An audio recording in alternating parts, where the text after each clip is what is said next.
चढ़दा पंजाब ते लहिंदा पंजाब, एक हो जावां ये कहंदा पंजाब। रावी ते जना दोवें भैन ते भरा, रोंदे रहिंदे जदों दे होए ने जुदा। वो रो रो के कहंदे रब्बा सानू तू मिला, वो किसे कोलों फिर नहीं वो ढहिंदा पंजाब। चढ़दा पंजाब ते लहिंदा पंजाब, वो एक मैं हो जाए कहंदा पंजाब। क्योंकि अज का दिहाड़ मां बोली वास्ते आ ते ज्यादा कोशिश करांगा एक दो शब्द इत्थे ही पेश करां। मैं पुत्र देश पंजाब दा, पंजाबी मेरी मां। ओ मां बोली जे जान भी मंगे नहीं हुंदी जे ना। मैं पुत्र देश पंजाब दा, पंजाबी मेरी मां। ओ मां बोली जे जान भी मंगे नहीं हुंदी जे ना। ते सीना चौड़ा करके मैं पंजाबी बोलदा। और मेरे देश दे पंजाबी भरावो, एक गल अर्ज करांगा कि पंजाबी बोलण वेले शर्म ना महसूस करया करो। क्यों असी शर्म महसूस करिए?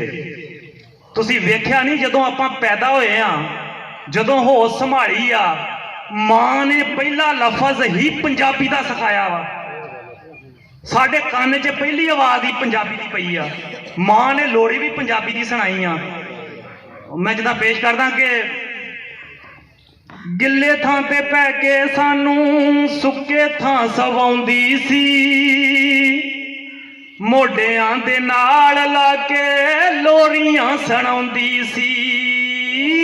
जिथे बेबे लोरी दित्ती उत्थां याद आउंदी ऐ, सानू परदेसां विच मां याद आउंदी ऐ।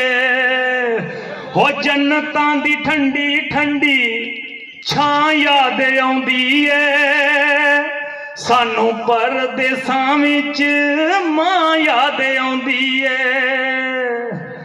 कच्चा कोठा कच्ची कंध ओ कच्ची साडी डेड़ी सी, एक पासे निम दूजे ओए बूवे अगे बेड़ी सी। प्यार विच वगदी ओ चना याद आउंदी ऐ, सानू परदेसां विच मां याद आउंदी ऐ।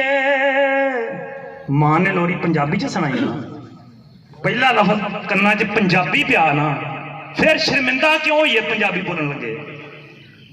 और साडा हक आ क्योंकि साडी मां बोली आ। सीना चौड़ा करके और मैं पंजाबी बोलदा, मां बोली दी इज्जत लई नहीं किसे मैदाने डोलदा। सीना चौड़ा करके ओ मैं पंजाबी बोलदा, मां बोली दी इज्जत लई नहीं किसे मैदाने डोलदा। ओ जन्नतां दियां वादियां ओ मेरे पिंड ग्रां, मैं पुत्र देश पंजाब दा, पंजाबी मेरी मां। जिंदाबाद जिंदाबाद जिंदाबाद।